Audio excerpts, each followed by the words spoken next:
இந்த வீடியோவில் நாம் ரெட் கனகாம்பரம் க்ரோசாண்ட்ரா எப்படி வளர்க்கலன்னு தான் பார்க்க போகிறோம்.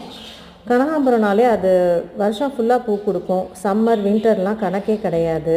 இந்த ரெட் நான் ஜிடிஎஸ் நர்சரியில் வாங்கினேன். இந்த கலர் ரொம்ப யூனிக்காக அழகாக இருக்குது. ஸோ நீங்களும் ட்ரை பண்ணுங்கள். இது வளர்க்குறதுக்கு 2 மெத்தட் இருக்குது. நம்ம சீட்ஸ் போட்டும் வளர்க்கலாம், இல்லை ஸ்டெம்மை கட் பண்ணி வச்சும் வளர்க்கலாம். ஸ்டெம் கட் பண்ணி வச்சோன்னா நம்மளுக்கு ஃபாஸ்ட்டாக பூ டக்குன்னு நம்மளுக்கு செடி வளர்ந்து பூ கிடைக்க ஆரம்பிச்சிடும். சீட்ஸும் போடலாம். அது நம்ம அந்த பூ கடியில் இருக்கிற அந்த க்ரீன் பார்ட்டை காய விடணும். காஞ்சதுக்கப்புறம் செடியிலேருந்தே காய விடணும். காஞ்சதுக்கப்புறமா அதில் சீட்ஸ் நல்லா க்ரோ ஆகிடும். அப்புறம் அதை நம்ம கலெக்ட் பண்ணி வச்சு அதை வச்சு நம்ம வளர்த்துக்கலாம். இந்த செடிக்கு அதிகமாக வெயில் தாங்காது. 4 to 5 hours மார்னிங் சன்லைட்னா ஆப்டாக இருக்கும். அந்த காஞ்ச பார்ட் இருக்கு இல்லையா, விதை வளர்ந்ததுக்கப்புறமா அதை நம்ம கட் பண்ணி போட்டோம்னா சீக்கிரமாக அதுலேருந்து சைட் பிரான்ச்சஸ்லாம் நிறையா வரும், நிறையா பூ கிடைக்கும். மந்த்லி ஒன்ஸ் நல்ல சாலிட் ஃபர்டிலைசரும் 2 வீக்ஸ்க்கு ஒருக்கா லிக்விட் ஃபர்டிலைசரும் கொடுத்துட்டே இருந்தோம்னா வருஷம் ஃபுல்லாக ஈல்டு எடுத்துகிட்டே இருக்கலாம். ஃப்ரெண்ட்ஸ், இந்த வீடியோ உங்களுக்கு பிடிச்சிருந்தா லைக் பண்ணுங்கள், சப்ஸ்கிரைப் பண்ணுங்கள். தேங்க்யூ.